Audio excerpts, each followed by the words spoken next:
2015 সালে স্থানীয় সরকারে দলীয় প্রতীক ব্যবহারের সুযোগ তৈরি হওয়ার পর এবারই প্রথম কোনো উপজেলা নির্বাচন হতে যাচ্ছে জাতীয় প্রতীক ছাড়াই।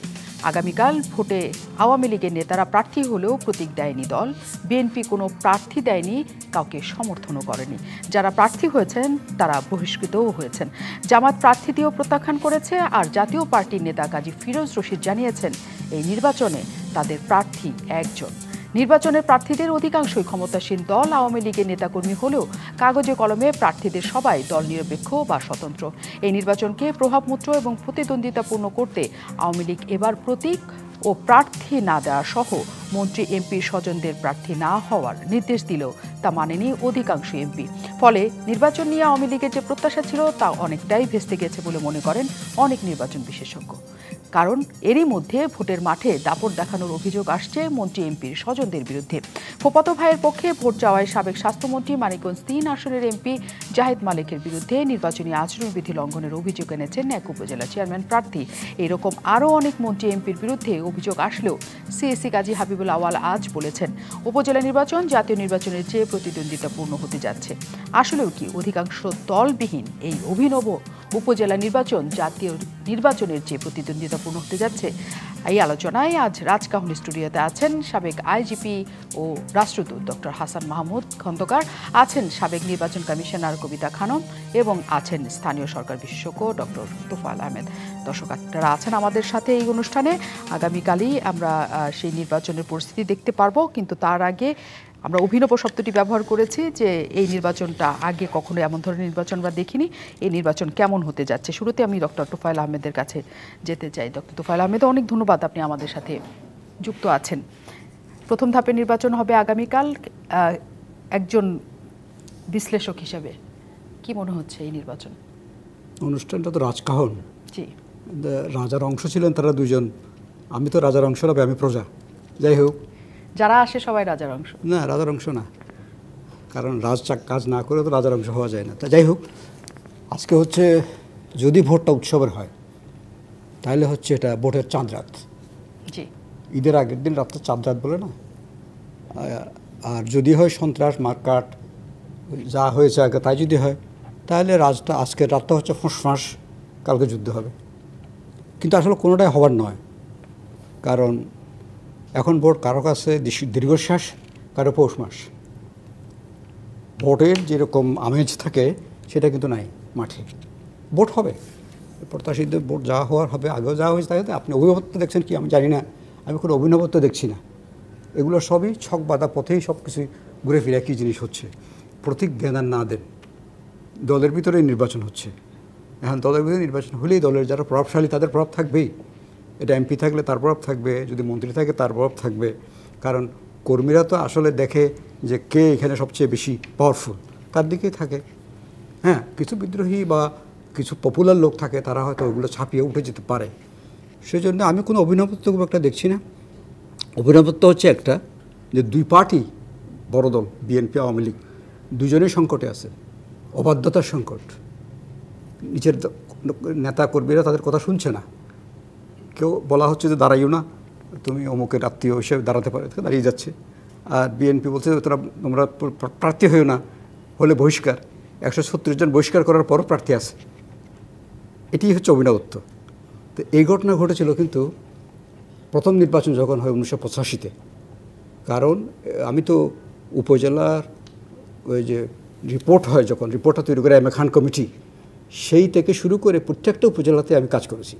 এই কমিটি থেকে আরম্ভ করে সেই কমিটির রিপোর্টের উপরে, সেই কমিটির রিপোর্ট হওয়ার উপজেলা এদেরকে প্রশিক্ষণ দেওয়া থেকে আরম্ভ করে এটাকে মনিটরিং করার সব কাজ করেছি, দেখেছি তো সব কিছুই। তো ওখানে যেটা হয়েছিল, সব দল কিন্তু বয়কট করেছিল একদম। কোনো দলই উপজেলা নির্বাচনে অংশগ্রহণ করবে না। উপজেলায় নির্বাচনে অংশগ্রহণ না করতে গিয়ে ওই সিস্টেমটাকেও তারা মানে নাই, সিস্টেমটাকেও গ্রহণ করে নেই। প্রথমবার ইলেকশন দিল, ব্যর্থ হলো। এটা ইলেকশন বয়কট করলো, ব্যর্থ হলো। তারপরবার যখন ইলেকশন দিল এরশাদ সাহেব, তখন কিন্তু সব পার্টি ভেঙে কিন্তু গিয়ে লোক কিন্তু ওখানে দাঁড়িয়ে গেল, পার্টিকে মানলো না। এবং এরা ইলেকশন করে ফেললো, করার পরে এগুলো সব জাতীয় পার্টি হলো পরে এই লোকগুলো। এটা দিয়েই কিন্তু শুরু উপজেলা সিস্টেম। তো এটা উপজেলা সিস্টেম কোনো সময় একটা ফেয়ার ট্রায়াল পায় নাই। এটা শুরু থেকে বিসমিল্লাতে গলত দিয়ে শুরু হয়েছে, কারণ পলিটিক্যাল পার্টিগুলো একটা গ্রহণ করেনি, না গ্রহণ করে একটা সংবিধান সম্মত প্রতিষ্ঠানকে গ্রহণ না করা, তাহলে এরা ওই জিনিসটা কিন্তু আর ক্রেডিবিলিটি পায় না।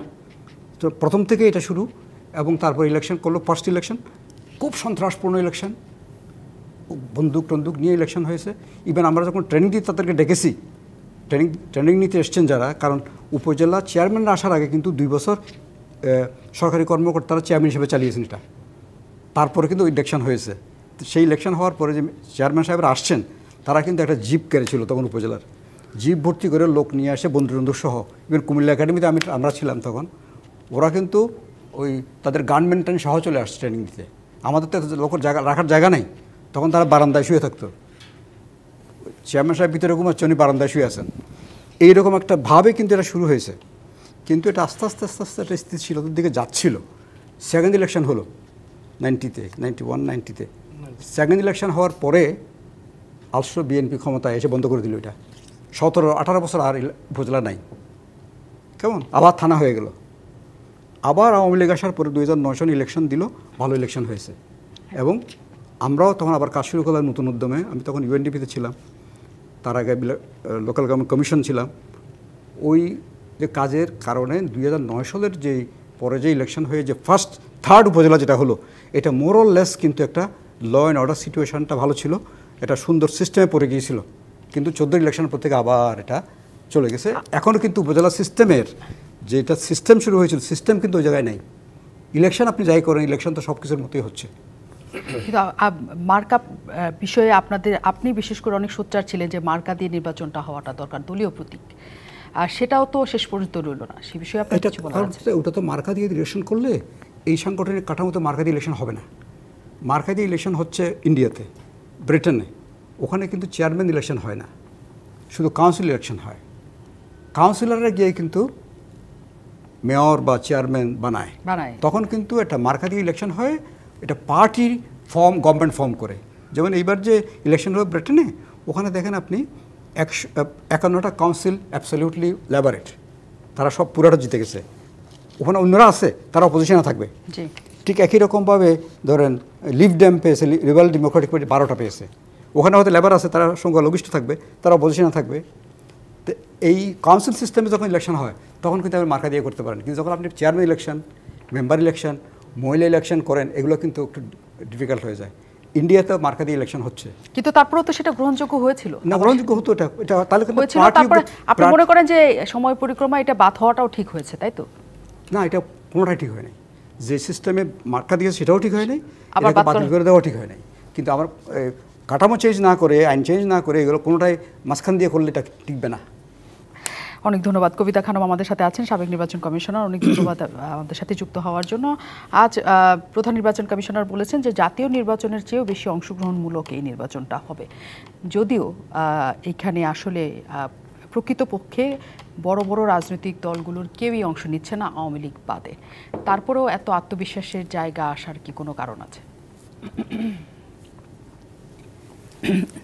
সরি, অ্যাকচুয়ালি উনি যে কথাটা বলেছেন যে অংশগ্রহণমূলক, স্থানীয় সরকার নির্বাচনে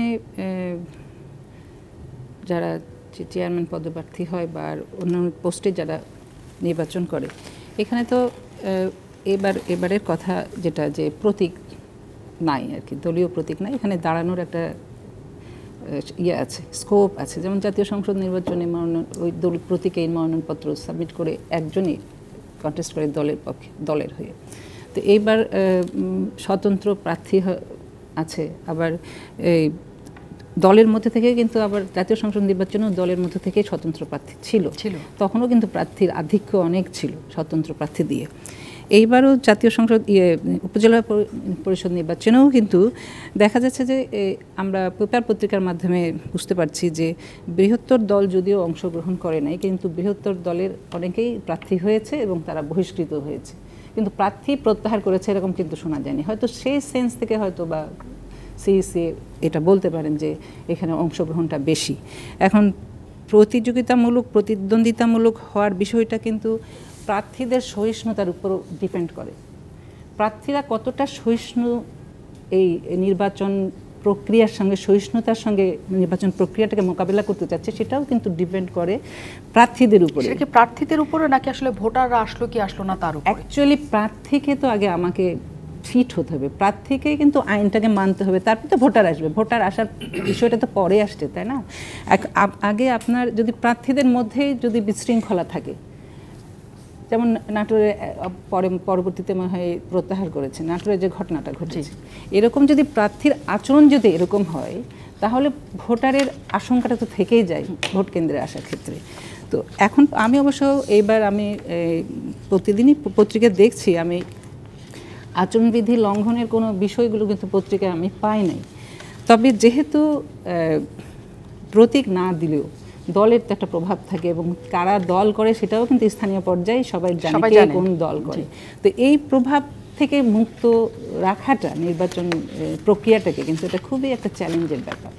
এখানে যারা আইন প্রয়োগকারী সংস্থা, ইভেন যারা প্রশাসনের যারা নির্বাচন প্রক্রিয়ার সঙ্গে সংশ্লিষ্ট আছে, যেমন প্রিজাইডিং অফিসার, তার পোলিং অফিসার, ইভেন যারা আইন শৃঙ্খলা নিয়ন্ত্রণের দায়িত্বে আছে, তারা কতটা নিরপেক্ষভাবে দায়িত্ব পালনে সচেষ্ট হবে প্রভাব মুক্ত থেকে, এটাও কিন্তু একটা বড় বিষয়। কারণ যখন আমরা জানছি যে এমপির ছেলে দাঁড়াচ্ছে, মানে যারা হচ্ছে পজিশনে আছে, মন্ত্রীর ছেলে বা ভাই বা শ্যালক দাঁড়াচ্ছে, সেক্ষেত্রে আমাদের দেশের প্রেক্ষাপট অনুযায়ী আমি যেটা বলবো, আমরা যেটা বুঝি বা উপলব্ধি হয় আমাদের অতীত থেকে বা পারিপার্শ্বিক অবস্থা থেকে, যে যারা নির্বাচন প্রক্রিয়ার সাথে সংশ্লিষ্ট হয়ে নির্বাচনটাকে সুষ্ঠুভাবে তুলে আনার দায়িত্বে আছে, তারা কতটা নিরপেক্ষ থাকতে পারবে, প্রভাবমুক্ত থাকতে পারবে, এইটা হচ্ছে কালকে। তার মানে এই বিষয়টা আসলে আছে, যদি প্রভাবশালীরা থাকে তাহলে সেখানে কিছু করার থাকে না, প্রভাবমুক্ত রাখা কোনোভাবেই সম্ভব হয় না। যে কথাটা বিভিন্ন কারণে হয় না, কারণ কেউ চায় না তার নিজের জায়গাটাকে নড়বড়ে করতে, তখন তারা কিন্তু একটা না একটা দিকে। তার মানে সেখানে নির্বাচন কমিশন একই সাথে আইন শৃঙ্খলা বাহিনী সবাই এক ধরনের অসহায় থাকে বলে আপনি মনে করেন? নির্বাচন কমিশন অসহায় আমি বলবো না। নির্বাচন কমিশন তো যারা নির্বাচন প্রক্রিয়ার সাথে সংশ্লিষ্ট থাকে তাদের উপরে কিন্তু নির্বাচন কমিশন একটা নির্দেশনা থাকে, এবং নির্বাচন কমিশন কিন্তু এখানে প্রভাব মুক্ত থাকে। এখন নির্বাচন কমিশন তো নিজে নির্বাচনটা তুলে আনার দায়িত্বে থাকে না, যে ইনস্ট্রুমেন্টগুলো কাজ করে নির্বাচন কমিশনের পক্ষে তাদের কথা আমি বলছি। তারা সব মেসেজগুলো কিন্তু নির্বাচন কমিশনে আসেও না, এগুলো তো কিছু কিছু নীরবতার একটা ইয়ে থাকে আর কি। সেই ক্ষেত্রে আমি বলবো যে উনি যেটা বলছেন যে উৎসব মুখর আগে যদি হয়, সেটা চাঁদ রাতটা আজকের রাতটা উৎসব মুখর হিসাবে আমরা চিন্তা করব না একটা সে ধরনের একটা আশঙ্কার মধ্যে দিয়ে প্রার্থীদের বা যারা ভোটার বা যারা প্রার্থীদের সমর্থক আছে তাদের মধ্যে একটা আশঙ্কা ইয়েটা থাকবে কিনা, উপলব্ধিতে থাকবে কিনা, এটা একটা বিবেচ্য বিষয়। ডক্টর হাসান মাহমুদ খন্দকার আমাদের সাথে আছেন, অনেক ধন্যবাদ। সাবেক আইজিপি এবং রাষ্ট্রদূত, অনেক আমাদের সাথে যুক্ত হওয়ার জন্য কৃতজ্ঞতা। সবাই আসলে এই কথাটাই বলে থাকে যে প্রশাসন এবং আইন শৃঙ্খলা বাহিনী যখন নিরপেক্ষ অবস্থায় থাকে তখনই শুধুমাত্র একটা ভোটকে নিরপেক্ষভাবে এবং জনগণের অংশগ্রহণ নিশ্চিত করা যায়। কিন্তু প্রশ্ন সবসময় ওঠে যে কারোর পক্ষ হয়ে পুলিশ বা প্রশাসন কাজ করে, এবং মাঠ পর্যায়ে তাদেরকে পুলিশের ঊর্ধ্বতন পর্যায় থেকে যে নিয়ন্ত্রণ করা সম্ভব হয় তাও নাকি অনেক সময় সম্ভব হয় না। বিষয়গুলো কি সঠিক কিনা? না, সঠিক ওভাবে আমি বলতে চাই না, আংশিকভাবে সম্ভাবনা আছে। কারণ এখানে অংশীজন কিন্তু অনেকে।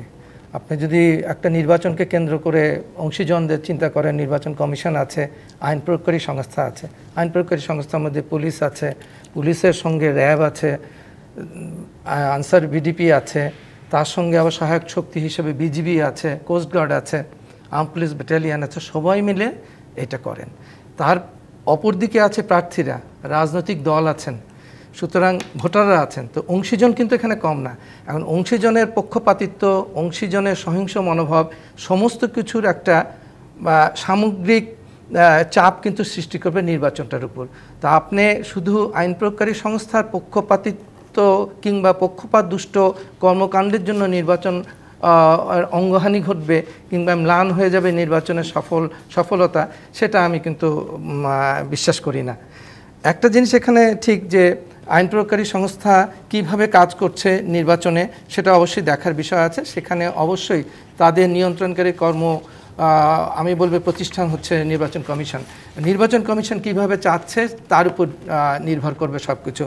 আমরা যদি আগামীকাল প্রথম পর্বে নির্বাচন হবে উপজেলা নির্বাচনে, আমরা যদি এটা দেখি এবং শারীরিক ভাষা যদি অবলোকন করি নির্বাচন কমিশনের শীর্ষ পর্যায়ের কর্মকর্তাদের একটা আস্থার ভাব আমি লক্ষ্য করেছি এবং সার্বিক প্রেক্ষাপটে। এবং আপনি যদি 7ই জানুয়ারির জাতীয় সংসদ নির্বাচন এবং এই নির্বাচনকে একটু তুল্যমূল্যে বিচার করেন, জাতীয় সংসদ নির্বাচনে একটা বিষয় ছিল যে ওটা প্রতিহত করার একটা গর্জন ছিল।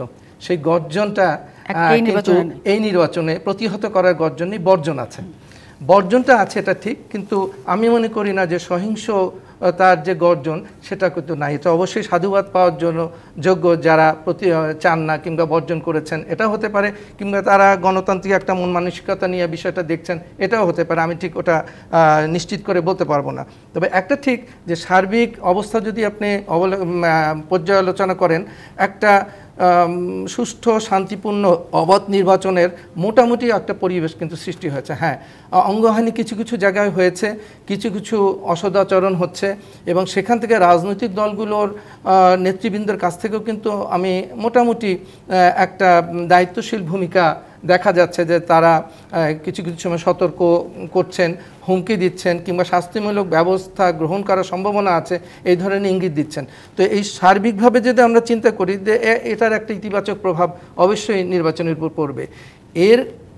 এটার ব্যতিরেকে যে সার্বিক অবস্থাটা, আপনি একটা জিনিস দেখেন যে 139টা উপজেলায় আগামীকাল নির্বাচন হবে। আমার তো মনে হয় আইন প্রয়োগকারী সংস্থা প্রায় 2 লক্ষাধিক আইন প্রয়োগকারী সংস্থার সদস্য কিন্তু জড়িত থাকবে আইন শৃঙ্খলা পরিস্থিতি নিয়ন্ত্রণ করার জন্য কিংবা সুষ্ঠু অবাধ নিরপেক্ষ একটা নির্বাচন করার জন্য। এবং এখানে যদি ওইভাবে চিন্তা করেন একটা ব্যাপক কর্মযজ্ঞ কিন্তু আছে, প্রায় 12,000 কেন্দ্র। 12,000 কেন্দ্রে আমি হিসাব করে দেখেছি প্রায় 78,000-এর মতো বুথ আছে। সুতরাং সার্বিক ব্যবস্থাপনাটাও কিন্তু একটা বড় ধরনের ব্যাপার। এটা যদি সুষ্ঠুভাবে না হয় তাহলে কিন্তু বিশৃঙ্খলা সৃষ্টি হতে পারে, সন্দেহ সৃষ্টি হতে পারে। আরেকটি বিষয় আছে যে ভোটাররা আসবে কিনা, এটা শুধু আইন প্রয়োগকারী সংস্থার দায়িত্ব এখানে না যে একটা সুস্থির পরিবেশ সৃষ্টি হয়েছে এখন ভোটাররা স্বতঃস্ফূর্তভাবে ভোট দেবে। ভোটারকে আনার জন্য কিন্তু প্রার্থীদের একটা বিরাট ভূমিকা আছে। আমার মনে হয় আমাদের সাবেক নির্বাচন কমিশনের কমিশনার মহোদয় বললেন যেটা, যে ভোটারদের মধ্যে কিন্তু একটা আমি দেখছি একটা স্বতঃস্ফূর্ততা আছে, একটা আগ্রহ আছে যে আমরা যাব, তবে প্রার্থীরা তাদেরকে নিয়ে আসতে হবে এবং এখানে প্রতিযোগিতা হবে। আপনি দেখেছেন যে অবশ্যই আপনার 7ই জানুয়ারি নির্বাচনে কিন্তু প্রতিযোগিতা হয়েছে। আওয়ামী লীগের যারা স্বতন্ত্র প্রার্থী যাদেরকে আওয়ামী লীগ অনুমতি দিয়েছিল তারা নির্বিঘ্নে নির্বাচন করবে, তাদের থেকে কিন্তু 62 জন আমার যদি ভুল না বলে থাকি নির্বাচিত হয়ে এসেছেন। ঠিক একইভাবে পরিস্থিতিটা কিন্তু এখানেও আছে। এখানে কিন্তু দুপক্ষ আছে। হ্যাঁ, এটা ঠিক যে ওই মার্কা নিয়ে নেই, কিন্তু মার্কা নিয়ে না থাকার জন্য একই দলের দুপক্ষ থাকতে পারে, অন্যান্য দলও থাকতে পারে, কিংবা একটা নিরপেক্ষ ব্যক্তিও ওখানে দাঁড়াচ্ছেন। এবং তৃণমূল পর্যায়ের যে ব্যাপারটা, আমার মনে হয় এখানে একটা প্রতিযোগিতার ভাব থাকবে, আগ্রহটা কিন্তু এখানে অনেক আছে। কিন্তু একই দলের যখন 2 পক্ষ থাকে তখন কি সেটা বেশি ঝুঁকিপূর্ণ হয়ে যায়? ঝুঁকি একটা আছে, আমি সেটা অবশ্যই বলবো, এবং ঝুঁকি তো অবশ্যই নির্বাচনের সময় থাকবে, যে কারণ ওখানে তৃণমূল পর্যায়ে যারা কর্মী থাকবে তারা সবাই একেবারে আবেগ নিয়ন্ত্রিত করে কিংবা তাদের সার্বিক কর্মকাণ্ড যথাযথভাবে বিধিসম্মতভাবে পালন করবে এটা আশা করা যায় না। এবং সেখানে আইন প্রয়োগকারী সংস্থারও যেমন দায়িত্ব আছে, যারা নির্বাচনের অন্যতম অংশীজন আমি বলি প্রার্থী এবং অন্যান্য যারা আছেন রাজনৈতিক দল, তাদের নির্দেশনা সব মিলে কিন্তু একটা ভালো নির্বাচন উপহার দেয়, এটা বিরাট ভূমিকা আছে। কিন্তু বলা হয়ে থাকে, নিশ্চয়ই আমি আপনার কাছ থেকে জানবো, বলা হয়ে থাকে যে একদম চাপ, যেটা বলছিলেন সাবেক কমিশনার, যে চাপ থেকে মুক্ত হওয়াটা খুব সহজ হয় না সবার জন্য। সেই চাপ থেকে আসলেও সবাই মুক্ত হতে পারে নাকি আমি আপনার কাছ থেকে জানবো। তার আগে জানবো নিশ্চয়ই যে সব জায়গায় তাহলে শেষ পর্যন্ত জাতীয় নির্বাচন থেকে শুরু করে স্থানীয় সরকার নির্বাচনে আওয়ামী লীগের প্রতিপক্ষ হয়ে আওয়ামী লীগই সব জায়গায় আসলে শাসন ব্যবস্থা করবে কিনা, সেটাই তৈরি হচ্ছে কিনা, বিরতির পর ফিরব। অনেক ধন্যবাদ দর্শক আমাদের সাথে যুক্ত থাকার জন্য। আমাদের সাথে অতিথিরা আছেন। আমরা বিরতিতে যাওয়ার আগে বলে যাচ্ছিলাম যে সব জায়গায় আসলে সেটি হয়ে যাচ্ছে কিনা, স্থানীয় সরকার থেকে জাতীয় পর্যায় পর্যন্ত সকল জায়গায় আওয়ামী লীগ এবং আওয়ামী লীগের স্বতন্ত্রই তাহলে প্রতিনিধিত্ব করবে কিনা। আমাদের সাথে একটু বোধহয় এখানে একটু কারেকশন আছে। জি, বিএনপি থেকেও তো কিছু প্রার্থী কিন্তু বেশ উল্লেখযোগ্য সংখ্যক কিন্তু প্রতিযোগিতা তাদের বহিষ্কার করা হয়েছে। তারাও স্বতন্ত্র হিসেবেই আছে, তারা কোনো দলে না, কোনো দলে না, কিন্তু স্বতন্ত্র তো আওয়ামী লীগও স্বতন্ত্র বলতে পারে। হ্যাঁ, আওয়ামী লীগের স্বতন্ত্র। সুতরাং ওইভাবে যদি এটা একেবারে এককভাবে আওয়ামী লীগের ব্যাপার হচ্ছে না, কিন্তু ওখান থেকেও কিন্তু বেশ কিছু উল্লেখযোগ্য সংখ্যক কিন্তু অংশগ্রহণ করছে। সুতরাং সেটা আমাদের ধর্তব্যে রাখতে হবে। অংশগ্রহণের ক্ষেত্রেও আমরা ইয়েতেও দেখেছিলাম বহিষ্কৃত হয়েছে, বহিষ্কৃত হয়েছে। যেমন কি বলে এটাকে, আমরা জাতীয় নির্বাচনে দেখেছিলাম অনেকগুলি দল একসাথে, 28টা দল একসাথে অংশগ্রহণ করেছিল, কিন্তু আমরা সব আওয়ামী লীগকে পেতে দেখেছি। 3টা আসন শুধুমাত্র অন্য দলের ছিল। সেই ক্ষেত্রে আমরা বলছি অংশগ্রহণ তো করে, অনেকেই করতে চায়। এবং এই স্বতন্ত্র প্রার্থীদের নিয়েই হচ্ছে কথা। ডক্টর তোফায়েল আহমেদের কাছে আমি সেটা নিয়ে যেতে চাই যে স্বতন্ত্র প্রার্থী হওয়ার ক্ষেত্রে আগে যে কঠোরতা ছিল সেটা উঠে দেওয়া হয়েছে, এটা তো আমরা জাতীয় নির্বাচন থেকেই দেখি। কিন্তু স্থানীয় সরকারের ক্ষেত্রেও যদি স্বতন্ত্র প্রার্থী কাউকে দাঁড়াতে হয়, 250 জনের স্বাক্ষর লাগে, 250 জন তার এলাকা। এইবার সেটাও উঠিয়ে দেওয়া হয়েছে যে সেটাও লাগবে না। মানে কাজেই সেই নির্বাচনে আসার ক্ষেত্রে যে সুবিধাটা দেওয়া হচ্ছে সকলের ক্ষেত্রে, সেটা কি শুধুমাত্র দলীয় সুবিধা পাওয়ার ক্ষেত্রে নাকি তাহলে তো আমরা বাইরেরও প্রচুর মানুষকে দেখতাম যেটা ব্যাপারে আগ্রহ পেতে হতে? না, আগ্রহ যে হচ্ছে না, আগ্রহী হচ্ছে না, বহু কারণ আছে। প্রথম কথা হচ্ছে যে উপজেলা পরিষদ, সেই পরিষদটাকে সত্যিকারেই কার্যকর? এই পরিষদে নির্বাচিত হওয়ার পর কি তারা আসলে রিয়েল অর্থে পরিষদ যা করার কথা সেটা করতে পারেন বা করেন? এবার কিন্তু অনেকে যারা আগে ছিলেন তারা কিন্তু কন্টেস্ট করছেন না, তারা কমফোর্টেবলি 2বার নির্বাচিত হওয়ার পরও করছেন না, কারণ হচ্ছে ওখানে গিয়ে কিছু করতে পারে নাই। আচ্ছা, এখন করতে পারে নাই ঠিক আছে, কিন্তু আবার আর একটা চিত্র আছে, সেটা হচ্ছে যখন সম্পদ বৃদ্ধির হার দেখা যাচ্ছে, গুণিতক, একটা নতুন ধরনের গুণিতক শুরু হয়েছে, কত গুণ কত গুণ কত গুণ, প্রত্যেকদিন পত্রিকাতে এটা আসছে। এবং গতকালকে যেটা টিআইবি কনফারেন্স সাংবাদিক সম্মেলন করলো, ওখানে কয়েকটা তথ্য খুব দৃষ্টি আকর্ষণ করেছে। একটা হচ্ছে নিজেদের সম্পদ বৃদ্ধির ক্ষেত্রে একজনের ফুলপুর ওদিকে নর্থ বেঙ্গলের দিকের 4000%, তার চেয়েও বড় আছে। আচ্ছা, তারপরে শুনেন 5 জনের আছে 1000% করে। আবার একজন মানে রাজবাড়ির পাংশার চেয়ারম্যানের স্ত্রীর স্থাবর সম্পদ বৃদ্ধি হয়েছে 12,000%, 18,000 হয়েছে গাজীপুর সদরের কাপাসিয়ার রসনার হয়েছে 18,000%। তাহলে এই যে অবস্থাটা হচ্ছে, এই কারণে এক ধরনের আকর্ষণ হচ্ছে, আবার বিকর্ষণও হচ্ছে, যেটা হাসান মাহমুদ সাহেব সুন্দর করে বলেছেন, বর্জন হচ্ছে ঠিক, গর্জন হচ্ছে না। কিন্তু অর্জনটা কি? যারা নির্বাচিত তাদেরই অর্জন কি, আর যারা আসলেন না তাদের বিসর্জনটা কি? এটার কিন্তু কোনো মূল্যায়ন কোনো দল কীভাবে কোনোভাবে করছেন না। এটা আমাদের জন্য অত্যন্ত দুর্ভাগ্যজনক একটা। যেমন আমি বলবো যে যেটা হাসান মাহমুদ সাহেব বলার চেষ্টা করছে যে বিএনপি আসতো, এটা কিন্তু বিএনপি হিসেবে নাই, দল তারা কোনোভাবে এটার মধ্যে আসছে না, এটা ব্যক্তি হিসেবে গেছে। কিন্তু এই ব্যবস্থা কেন হবে? কারণ একটা দল কতদিন নির্বাচন বর্জন করে চলবেন? তাদের কি রাজনীতির অন্য কোনো স্ট্র্যাটেজি নাই?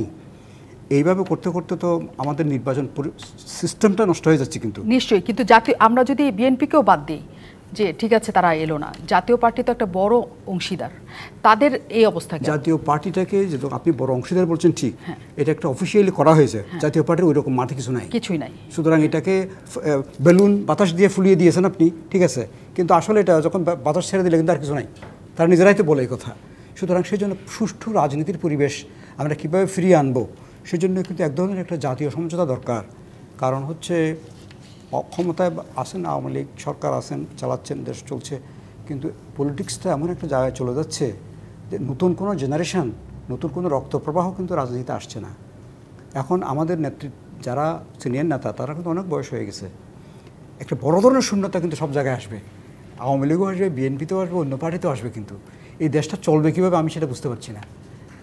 এখন লোকাল লিডারশিপের ক্ষেত্রে যদি দেখেন আপনি, লোকাল লিডারশিপের মধ্যে তো না, সরি আমি এটা নিজের কথা বলে ফেলতেছি, আমি তো অন্তত লোকাল গভর্নমেন্ট নিয়ে তো স্বাধীনতার পর থেকেই সক্রিয়ভাবে কাজ করছি।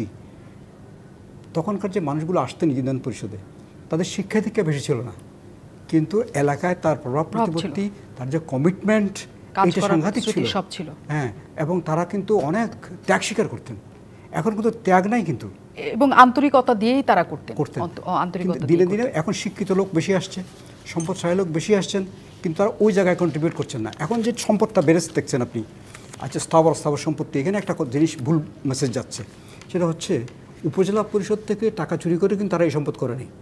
আমি এটা পরিষ্কার বলে দিতে পারি, কারণ উপজেলা পরিষদের অত বাজেট নাই।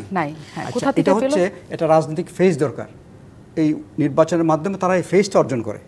আমি একজন নেতা, যেমন ধরেন আপনি এখন পোস্টার দেখবেন অনেকগুলো, ঈদের শুভেচ্ছা দিচ্ছে, আমি তারা চিনি না, কোনোদিন দেখিও নেই, তার শুভেচ্ছা দেখে তার একটা ছবি দেখতে পাচ্ছি, তার মানে সে জানান দিচ্ছে যে আমি এখানে আসি, চাঁদা আমাকে দিতে হবে, আমি চাঁদার জন্য যাব। ঠিক যখন আপনি একটা পরিষদের ইলেক্টেড হয়ে একটা সার্টিফিকেট পাচ্ছেন, আপনি চেয়ারম্যান, ভাইস চেয়ারম্যান, তখন কিন্তু আপনার একটা ফেস হয়ে যায়। তার মানে সে রাজনৈতিক পরিচয়টা ব্যবহার করছে ব্যক্তিগত সম্পদ অর্জন, ব্যক্তিগত বিষয়াদির জন্য। আমি ইউনিয়ন পরিষদের ক্ষেত্রে দেখেছি যে এত বাজেট ইউনিয়ন পরিষদ নাই, তারা যে সম্পদের মালিক হয়েছে। সেটাই কবিতা খানম, যে পরিস্থিতি তৈরি হয়েছে, সবসময় নির্বাচন কমিশনের উপরেই দায়টা সব দল ফেলার চেষ্টা করে যে এইরকম একটা নির্বাচন করার ক্ষেত্রে নির্বাচন কমিশনই রাজি হয় কেন, তারা করেই কেন, তাদের এই অবস্থা তৈরি হয় কেন, এবং তাদেরকে সবচেয়ে বড় ভিলেন হিসেবে দেখা হয়। আসলেও যে পরিস্থিতিতে এখন আবার স্থানীয় সরকার নির্বাচন হচ্ছে, নির্বাচন কমিশনের কিছু করার ছিল এতে?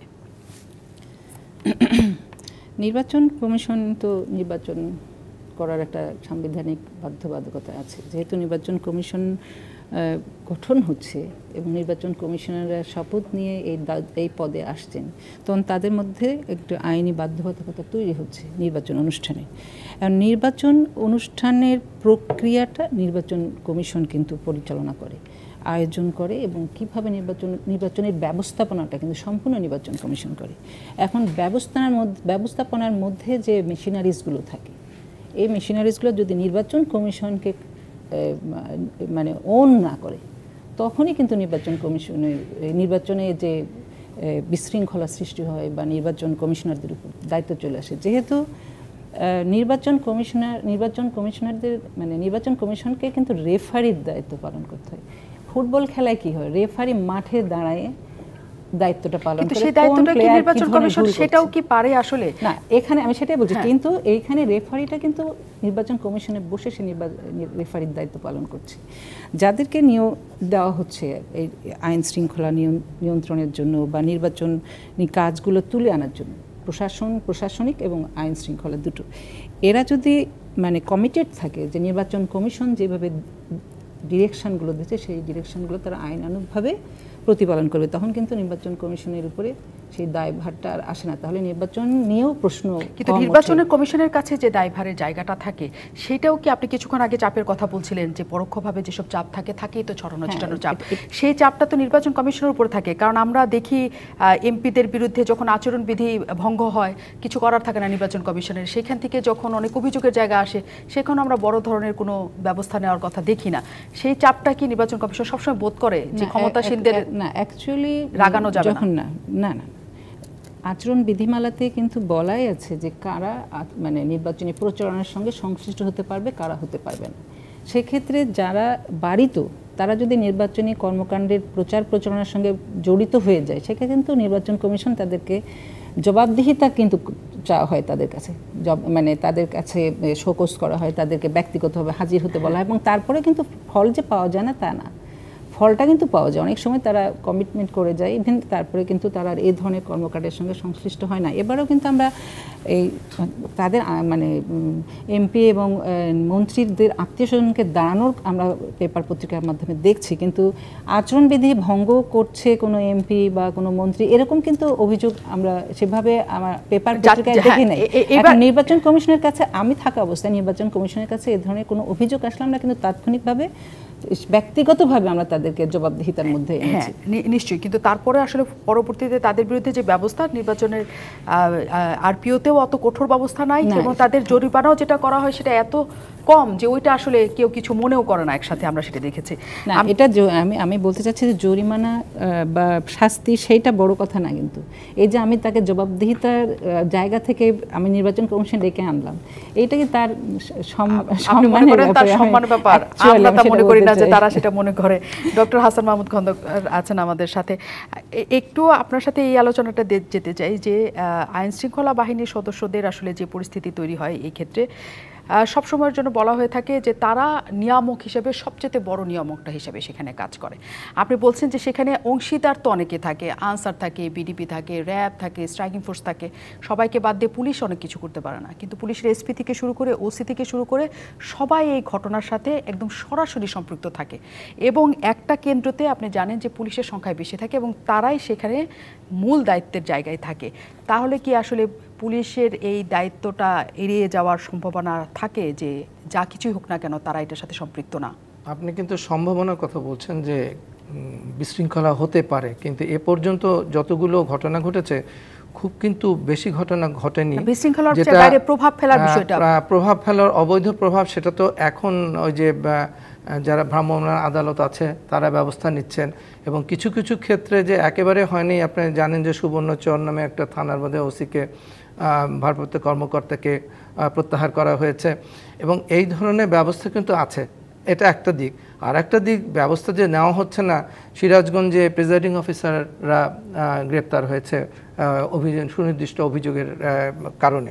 তো এখন যেটা হয়েছে যে একজনের উপর দিয়ে আমার কেন যেন মনে হয়, আমার ব্যক্তিগত যতটুকু অভিজ্ঞতা, দীর্ঘদিন ধরে নির্বাচনের সঙ্গে জড়িত ছিলাম, মাঠ পর্যায়ে দেখেছি, এবার আমার যেটা মনে হচ্ছে সবচেয়ে বড় একটা চ্যালেঞ্জ বোধ হয় যারা কাজ করছেন তাদের সমন্বয়ের ব্যাপারটা।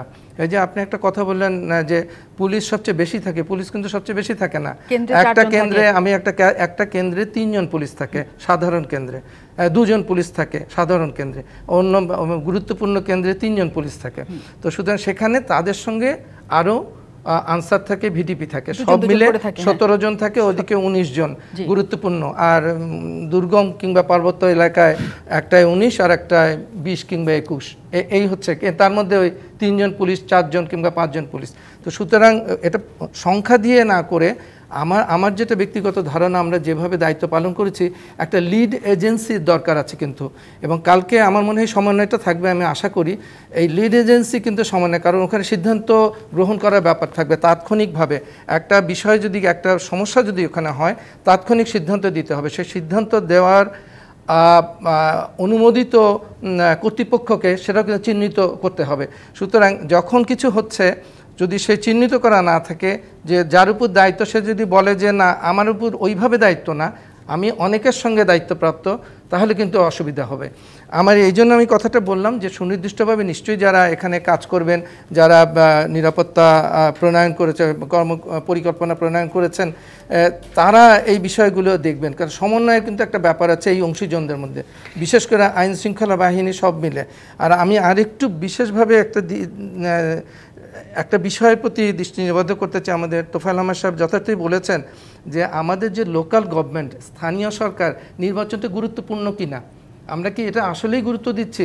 সার্বিকভাবে দেখতে গেলে কিন্তু জাতিকে খুব বেশি খুব গুরুত্ব দিচ্ছে, খুব আগ্রহ দেখাচ্ছে। আমার ব্যক্তিগত ধারণা প্রত্যাশিত আগ্রহ কিন্তু দেখাচ্ছে না।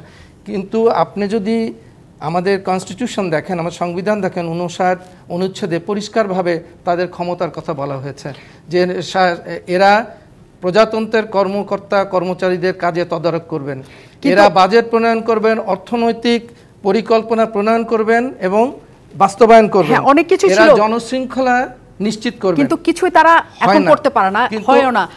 অনেক কিছু আমাদের তো ট্রায়াল এন্ড এরর দিয়ে যেতে হবে। কিন্তু আমরা আশা করব যে এরা ক্ষমতায় যে কিংবা নির্বাচিত হয়ে এরা সোচ্চার হবেন, কিংবা যারা নীতি নির্ধারক আছেন তারাও এই বিষয়গুলো দেখে আরেকটু সচেতন হয়ে যাতে আরো এগিয়ে নেওয়া যায়। ওই যে ব্রিটিশ আমলে যেটা বলা হলো, বাকিটুকু শুনতে আমরা একটা বিরতির পর বরং ফিরছি। তাহলে আমন্ত্রণ আরও একবার জিপিএইচ ইস্পাত নিবেদিত রাজকাহন। আমরা শেষ মুহূর্তে আছি, ছোট্ট সময় নিয়ে আছি, আমি অতিথিতে 1 মিনিট করে সময় দিতে পারবো। আমি শুরুতে ডক্টর তোফায়েল আহমেদ কাছে জানতে চাই যে এই নির্বাচন নিয়ে আপনার কোনো পরামর্শ বা আসলে ভবিষ্যৎ পরিকল্পনা কিছু বলার আছে কিনা? হ্যাঁ, এটা কিন্তু ইম্পর্টেন্ট কথা। সেটা হচ্ছে এখন কি আগামীকালকে কি ইলেকশন হবে, আর কয়েক দফা হবে, কি হবে, এগুলো খুব ইম্পর্টেন্ট না এখনকার কনটেক্সট হচ্ছে ইলেকশন সিস্টেমটার মধ্যে যেই কিছু ভালো ভালো জিনিস ইন্ট্রোডিউস করা হয়েছে, এগুলোকে শক্তিশালীকরণ দরকার। নাম্বার 1 হচ্ছে আমি বলবো ইভিএম। প্রত্যেক পলিটিক্যাল পার্টি মুখস্থভাবে এটা বিরোধিতা করেছে। আমি তখনও বলেছি, এখনও বলছি, লিখিতভাবে বলেছি, ইভিএমের কতগুলো ভালো দিক আছে। সেটা হচ্ছে প্রথমত ভোটার শনাক্তকরণ যে পদ্ধতিটা, এটা নির্ভুল। সুতরাং এইখানে যদি ভোটার শনাক্তকরণটা ইভিএমের মাধ্যমে হয়, ব্যালট, ওখানে প্রবলেমটা হয়েছিল যে ভোট কেন্দ্রে ডাকাত ঢুকে গেছিল, ওই যে আপনার টিপের সময় যখন আসে শনাক্ত হয়েছে টিপবেন না আপনি, আমি টিপে দেবো, ওইটা তো আপনি পুলিশ দিয়ে প্রিভেন্ট করতে পারেন। ওটার জন্য তো আপনি ইভিএম বাতিল করে দেওয়ার দরকার নেই। বাকি টুলগুলো তারপর হচ্ছে আর তথ্য যে নিচ্ছেন আপনি, 7 তথ্য যে নিচ্ছেন, এই তথ্যগুলো সঠিকভাবে যাচাই বাছাই করুন, মোট কিছু অন্তত স্যাম্পল নিয়ে হলেও, এবং এই তথ্য যদি মিথ্যা দিয়ে থাকে, ভুল দিয়ে থাকে, বাতিল করুন, তাহলে কিন্তু আপনার ক্যান্ডিডেট পরিষ্কার হয়ে যেত। এই যে ভুলভাল ক্যান্ডিডেট আসতো না, এই যে কতগুলো জিনিস, এগুলো কিন্তু অত্যন্ত দরকার। আর একটা হচ্ছে যে পরিষদের ইলেকশন করে, ইউনিয়ন পরিষদ, উপজেলা পরিষদ, জেলা পরিষদ, ওই যেটা হাসান মাহমুদ সাহেব বলছেন, এটাকে কার্যকর পরিষদ করুন, তাহলে কিন্তু ওখানে ভালো লোক যাওয়ার চেষ্টা করবে। আমি এই 3টা কথাই বললাম। অনেক ধন্যবাদ কবিতা খানম। আগামীকাল ইলেকশন নিয়ে আপনার কোনো কিছু আছে কিনা যেটা সচেতন থাকতে হবে? অবশ্যই আগামীকাল যে নির্বাচন, প্রার্থীদের কাছে আমি চাইবো যে প্রার্থীরা যেন প্রার্থীর যে আচরণ, সেই আচরণটাই তারা শো করে। সে যে দল থেকেই আসুক বা যার কাছ থেকেই আসুক, তার শক্তিশালী স্বজন থাকুক বা না থাকুক, প্রার্থী যেন তার প্রার্থী হিসাবেই তার যে আচরণ হওয়া উচিত, সামগ্রিক ইলেকশন প্রক্রিয়া চলমান থাকা অবস্থায় সেই আচরণ যদি থাকে, তাহলে কিন্তু নির্বাচনটা সুষ্ঠুভাবে তুলে আনার 50% কাজ হয়ে যায়। আর আইন শৃঙ্খলা নিয়োজিত যারা আছে, ইভেন আমি বলবো ভ্রাম্যমাণ আদালত বলেন বা ম্যাজিস্ট্রেট যারা আছে, ফিল্ডে যারা আইন শৃঙ্খলা রক্ষায়, শুধু পুলিশ তো তা না, সবগুলা বাহিনীর প্রতিনিধিরা আছে এবং ম্যাজিস্ট্রেটরাও আছে। এদের সমন্বয়টা যদি ঠিকমতো থাকে এবং যারা নির্বাচনটাকে প্রশ্নবিদ্ধ করার চেষ্টা তো থাকেই, সাধারণত বিশৃঙ্খলা সৃষ্টির একটা পক্ষ থাকে, কেউ না কেউ থাকে, সব কেন্দ্রে থাকে না, কিছু কিছু কেন্দ্রে থাকে। তারা যদি নিরপেক্ষভাবে এই বিষয়গুলো দেখে এবং আইন প্রয়োগটা যদি সুষ্ঠুভাবে হয়, তাহলে কিন্তু পরিবেশটা সুষ্ঠু থাকে। আর নির্বাচনের ভোট কেন্দ্রের মধ্যে যারা ভোট গ্রহণ প্রক্রিয়ার সঙ্গে জড়িত, এরা কিন্তু অনেক বড় একটা ফ্যাক্টর। অনাহত কোনো ব্যক্তি যাতে ভোট কেন্দ্রের মধ্যে প্রবেশ করতে না পারে, সেটাই করা হচ্ছে। ডক্টর হাসান মাহমুদ খন্দকার যে বাহিনীতে ছিলেন, তারা সেটা আসলে সম্ভব হবে তো, হয়তো। আমি ওনার কথা রেশ ধরে বলতে চাই যে সমন্বয়টা কিন্তু খুব বেশি দরকার। একেবারে রিটার্নিং অফিসার, এখন দেখতে পাচ্ছি জেলা ম্যাজিস্ট্রেট, তারপরে নির্বাচন যারা করবেন একেবারে মাঠ পর্যায়ে নির্বাচন কেন্দ্রে, তাদের মধ্যে কিন্তু একটা সমন্বয় থাকতে পারে, বোঝাপড়া থাকতে হবে। এবং এই বোঝাপড়া সমন্বয় কিন্তু খুব জরুরি নির্বাচনে, আমরা যদি নির্বাচনে ফসল ঘরে তুলতে চাই। আর আমাদের একটা ভোটারদের কিংবা যারা প্রার্থী সকলের মধ্যে এটা আনতে হবে যে এটা শুধু একটা নির্বাচন না, এটা আগামী দিনে নেতৃত্ব গড়ে তোলার একটা কিন্তু মাধ্যম। এই লোকাল গভর্নমেন্ট ইলেকশনগুলো, এটা একদম ব্রিটিশ আমল থেকে হয়েছে। আপনারা ইউনিয়ন বোর্ড, তারপরে জেলা বোর্ড, এখানে যারা প্রতিদ্বন্দ্বিতা করে নির্বাচিত হতেন, সেই সব প্রেসিডেন্ট, চেয়ারম্যানরা পরবর্তী পর্যায়ে জাতীয় রাজনীতিতে নেতৃত্ব দিয়েছেন। এবং আমরা সুতরাং আমাদের কিন্তু চিন্তা করতে হবে এখান থেকে যে এখন আমরা কিন্তু যাদেরকে নির্বাচিত করব, তাদেরকে ধরে রাখতে হবে তারা সমাজে ওই নেতৃত্ব। এবং আমরা দেখেছি জাতীয় নির্বাচনে অনেক উপজেলা চেয়ারম্যানও সেখানে এমপি হিসেবে নির্বাচিত হয়েছেন, সেটাই নিশ্চয়ই তারা মনে রাখবেন। অনেক ধন্যবাদ। আগামীকাল নিশ্চয়ই এই বিষয়ে আরও আলোচনা।